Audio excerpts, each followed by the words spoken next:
Abhil CJ Roy കേരളത്തിലെത്തുമ്പോൾ അദ്ദേഹത്തോടൊപ്പം ഉണ്ടാകുന്ന വ്യക്തിയാണെന്നാണ് ഞാൻ മനസ്സിലാക്കുന്നത്. അഭിൽ, ഏറെ ദാരുണമായ വിവരമാണ്. താങ്കൾ ഉൾപ്പെടെ അതിൻ്റെ ഷോക്കിലായിരിക്കുമെന്ന് എനിക്കറിയാം. എന്നാലും നമുക്ക് മനസ്സിലാക്കാൻ കഴിയുന്ന വിവരങ്ങൾ എന്തൊക്കെയാണ് ബാംഗ്ലൂരുവിൽ നിന്ന്? ഇതില് വളരെ ഷോക്കിംഗ് ന്യൂസാണ്. ഉച്ചയോടുകൂടിയാണ് ഇത് അറിഞ്ഞത്. ഒരു IT സംബന്ധമായിട്ടുള്ള ഇഷ്യൂസ് നടക്കുന്നതായിട്ട് അറിഞ്ഞിരുന്നു. ഈ അദ്ദേഹത്തിന്റെ ബർത്ത്ഡേ സെലിബ്രേഷനൊക്കെ ഈ മാസം 12-ാം തീയതി സെലിബ്രേറ്റ് ചെയ്യാനൊക്കെ ഇരുന്നായിരുന്നു. അപ്പൊ അതൊക്കെ ഒന്ന് പോസ്റ്റ്പോൺ ചെയ്തിട്ടുണ്ടായിരുന്നു. അപ്പൊ എന്താന്ന് കൂടുതലായിട്ടുള്ള കാര്യങ്ങൾ അറിയില്ല, പക്ഷെ അത് സോർട്ട് ചെയ്യാൻ പറ്റുന്ന കാര്യങ്ങൾ എന്നുള്ള രീതിയിലാണ്. പക്ഷെ ഞാനിത് മനസ്സിലാക്കുന്നത് ചിലപ്പം വളരെ സെൽഫ് റെസ്പെക്ട് കീപ്പ് ചെയ്യുന്ന നമ്മളൊക്കെ ഒരു റോൾ മോഡലായിട്ട് മനസ്സിൽ കൊണ്ടു നടക്കുന്ന ഒരു വ്യക്തിയാണ്. കാരണം എങ്ങനെ ഒരാൾ ബിഹേവ് ചെയ്യണമെന്ന് പോലും ഞാനൊക്കെ പഠിച്ച് മനസ്സിലാക്കി. അങ്ങനെ നമുക്കൊക്കെ അത്രയും ചിന്തിക്കാൻ പറ്റാത്ത ഒരു ന്യൂസാണ്. അപ്പം അവിടെ സംഭവിച്ചത് എന്താണെന്നുള്ളതിനെ കുറിച്ച് അറിവില്ല. പക്ഷെ ഉച്ചയോടുകൂടി മരണം സംഭവിച്ചിട്ടുണ്ട് എന്നുള്ളത് വിവരം അറിയാൻ സാധിച്ചു.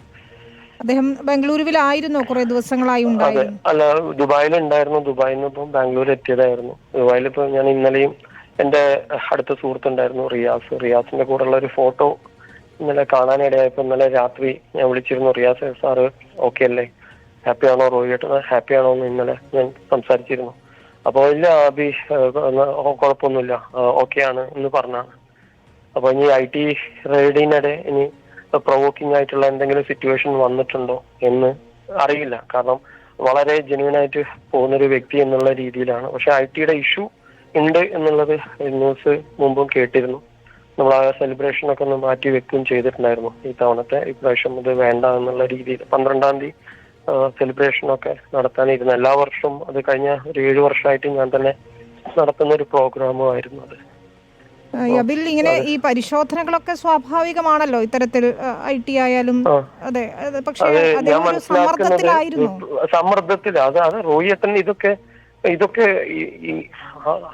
അത്രയും ഒരു എങ്ങനെയാണ് അയാളുടെ ലൈഫ് സ്റ്റൈലൊക്കെ നമ്മൾ കാണുന്നതാണ്. നേരായ മാർഗത്തിൽ പോകണമെന്ന് എപ്പോഴും കാര്യങ്ങളുണ്ടെങ്കിൽ ഇപ്പോ ലാസ്റ്റിൽ തന്നെ ഉണ്ടായിരുന്ന ഒരു ബിഗ് ബോസിൽ ഉണ്ടായിരുന്ന ഒരു അനീഷ് എന്ന് പറയുന്ന വ്യക്തിക്ക് ആളുടെ നമ്മളൊരു 10 lakhs rupees അദ്ദേഹം കൊടുത്തിരുന്നു. അതിൽ പോലും ടാക്സ് പോലും അന്ന് ഇങ്ങനെ ഞാനാണ് അടയ്ക്കുന്നത്. അപ്പൊ അത്രയായിട്ടും നേർമാർഗത്ത് പോകണം എന്ന് പറയുന്ന ഒരു വ്യക്തിയാണ്. അപ്പൊ എന്താണ് ഇതിന്റെ ഇടയിൽ ബിസിനസ് പരമായിട്ട് എന്താ സംഭവിച്ചെന്ന് എനിക്ക് അതിനെക്കുറിച്ച് വലിയ ഐഡിയ ഇല്ല. ബട്ട് ഇത് ഷോക്കിംഗ് ആണ്. ഇത് സമ്മർദ്ദമായിരിക്കാം. കാരണം ഈ IT സംബന്ധിച്ച് ചിലപ്പോൾ പ്രൊവോക്കിംഗ് ആയിട്ടുള്ള എന്തെങ്കിലും സിറ്റുവേഷൻ വന്ന സമയത്ത് ആ സമ്മർദ്ദം ചില സമയത്ത് താങ്ങാൻ പറ്റാതെ എന്തെങ്കിലും ചെയ്തതായിരിക്കും എന്നുള്ളതാണ് അറിയാൻ സാധിക്കുന്നത്. അല്ലാതെ വേറൊരു ഇഷ്യൂവും ഇല്ല.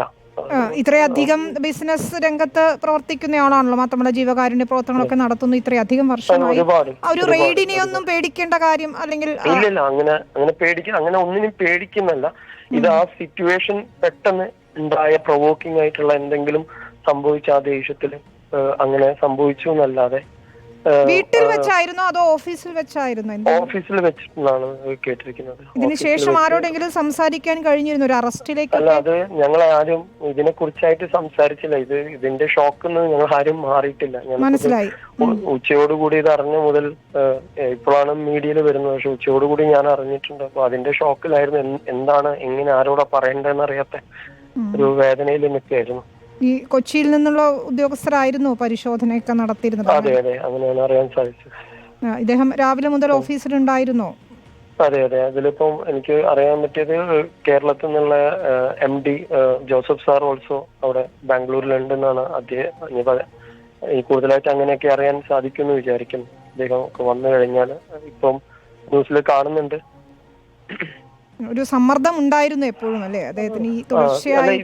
അല്ല, അങ്ങനെ സമ്മർദ്ദപ്പെട്ട് പോകുന്ന ഒരാളല്ല. പക്ഷെ IT സംബന്ധമായിട്ടുള്ള ഇഷ്യൂ മുൻപ് എന്തെങ്കിലും തരത്തിൽ ഇദ്ദേഹം ആശങ്കകളോ മറ്റോ പങ്കുവെക്കുക ചെയ്തിരുന്നോ?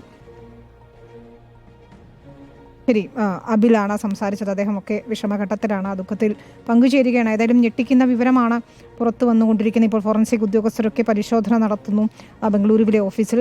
അബിൽ പറയുന്നതനുസരിച്ചാണെങ്കിൽ, കേരളത്തിലെ മാനേജറായ അബിൽ പറയുന്നതനുസരിച്ചാണെങ്കിൽ ഓഫീസിൽ വെച്ച് തന്നെയാണ് ഇത്തരത്തിൽ ജീവനൊടുക്കിയതെന്നതാണ്. അദ്ദേഹത്തിനും വിവരങ്ങൾ ലഭ്യമാകുന്നതേ ഉള്ളൂ.